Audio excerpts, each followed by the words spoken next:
Śrīmad Bhāgavatam of Krishna Dvaipayana Vyas,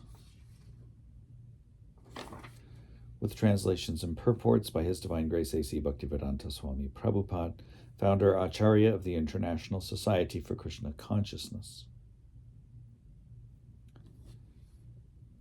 8th Canto, Withdrawal of the Cosmic Creations, Chapter 3, Gajendra's Prayers of Surrender. And in this video, I will be reading the translations and purports of texts 30 through 33. And in the table of contents, this section is called Lord Hari Rescues Gajendra. Text 30 translation. Sri Shukadev Goswami continued, when the king of the elephants was describing the supreme authority, without mentioning any particular person, he did not invoke the demigods, headed by Lord Brahma, Lord Shiva, Indra, and Chandra. Thus none of them approached him. However, because Lord Hari is the Supersoul Purushottama, the personality of Godhead, he appeared before Gajendra. Purport. From the description of Gajendra, he apparently was aiming at the supreme authority, although he did not know who the supreme authority is. He conjectured, quote, there is a supreme authority who is above everything, unquote. Under the circumstances, the Lord's various expansions, such as Lord Brahma, Lord Shiva, Chandra, and Indra, all thought, quote, Gajendra is not asking our help, he is asking the help of the Supreme, who is above all of us, unquote. As Gajendra has described, the Supreme Lord has various parts and parcels, including the demigods, human beings, and animals, all covered by separate forms. Although the demigods are in charge of maintaining different aspects of the universe, Gajendra thought that they were unable to rescue him. Haring vina naiva mriting taranti. No one can rescue anyone from the dangers of birth, death, old age, and disease. It is only the Supreme Personality of Godhead who can rescue one from the dangers of material existence. Therefore, an intelligent person, to get free from this dangerous existence, approaches the Supreme Personality of Godhead, not any demigod. As confirmed in Bhagavad Gita 7:20, Kamaistairhrita jnanaha prapadyante nya devtaha. Those who are unintelligent approach the various demigods for temporary material benefits. Actually, however, these demigods cannot rescue the living entity from the dangers of material existence. Like other living entities, the demigods are merely external parts of the Supreme Personality of Godhead's transcendental body. As stated in the Vedic mantras, Sa Atma Anganyanya Devataha. Within the body is the Atma, the soul, whereas the various parts of the body, like the hands and legs, are external. Similarly, the Atma of the entire cosmic manifestation is Narayana, Lord Vishnu, and all the demigods, human beings, and other living entities are parts of his body.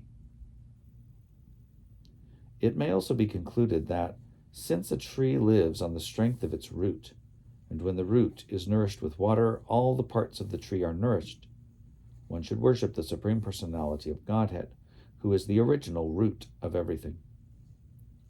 Although the Supreme Personality of Godhead is very difficult to approach, he is very near to us because he lives within our hearts. As soon as the Lord understands that one is seeking his favor by fully surrendering, naturally, he immediately takes action. Therefore, although the demigods did not come to the aid of Gajendra, the Supreme Personality of Godhead immediately appeared before him because of his fervent prayer. This does not mean that the demigods were angry with Gajendra, for actually, when Lord Vishnu is worshipped, all the other demigods are also worshipped. Jasmin tushte jagat tushtam. If the Supreme Personality of Godhead is satisfied, everyone is satisfied. Yatha taror mula nish tripyanti tat skanda jo pashakaha prano paharachcha yatendriya nang tataiva sarvarhanam achuteja. Quote, as pouring water on the root of a tree energizes the trunk, branches, twigs, and everything else, and as supplying food to the stomach enlivens the senses and limbs of the body, so simply worshiping the Supreme Personality of Godhead through devotional service automatically satisfies the demigods who are parts of that Supreme Personality. Unquote. Śrīmad Bhāgavatam 4:31-14. When the Supreme Personality of Godhead is worshipped, all the demigods are satisfied. Text 31 translation. After understanding the awkward condition of Gajendra, who had offered his prayers, the Supreme Personality of Godhead, Hari, who lives everywhere, appeared with the demigods who were offering prayers to him. Carrying his disc and other weapons, he appeared there on the back of his carrier Garuda, with great speed, according to his desire. Thus he appeared before Gajendra. Purport. Srila Vishwanath Chakravarti Thakur specifically hints that since Gajendra was in such a difficult position and was praying for the mercy of the Supreme Personality of Godhead, the demigods, who could have immediately gone to his rescue, hesitated to go there. Since they considered Gajendra's prayer to be directed toward the Lord, they felt offended, and this in itself was offensive. Consequently, when the Lord went there, they also went and offered prayers to the Lord so that their offense might be excused. Text 32 translation. Gajendra had been forcefully captured by the crocodile in the water and was feeling acute pain. But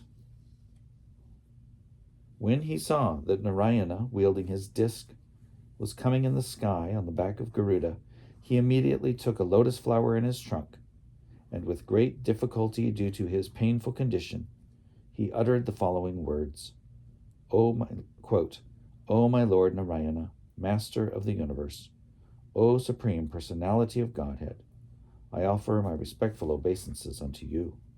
Unquote. Now we again show the painting.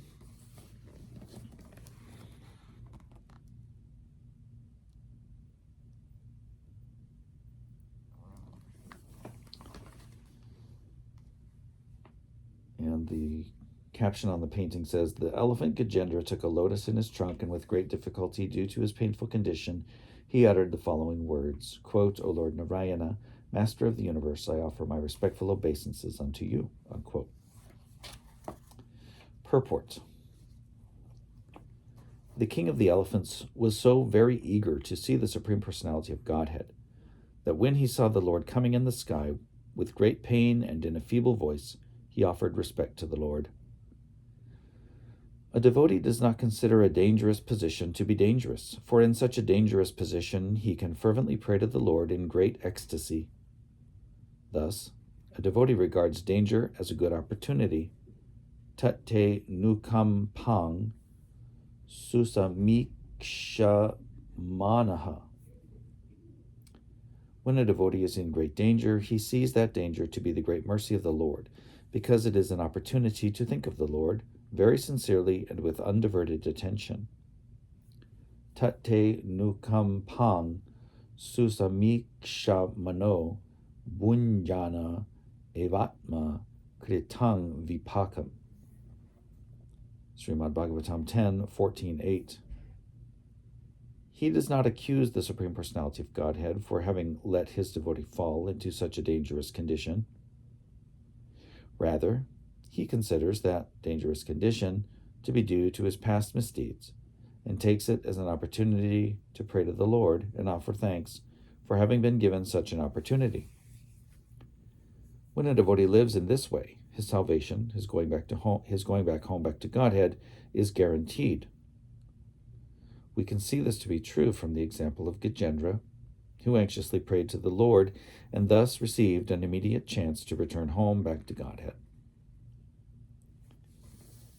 Text 33, translation.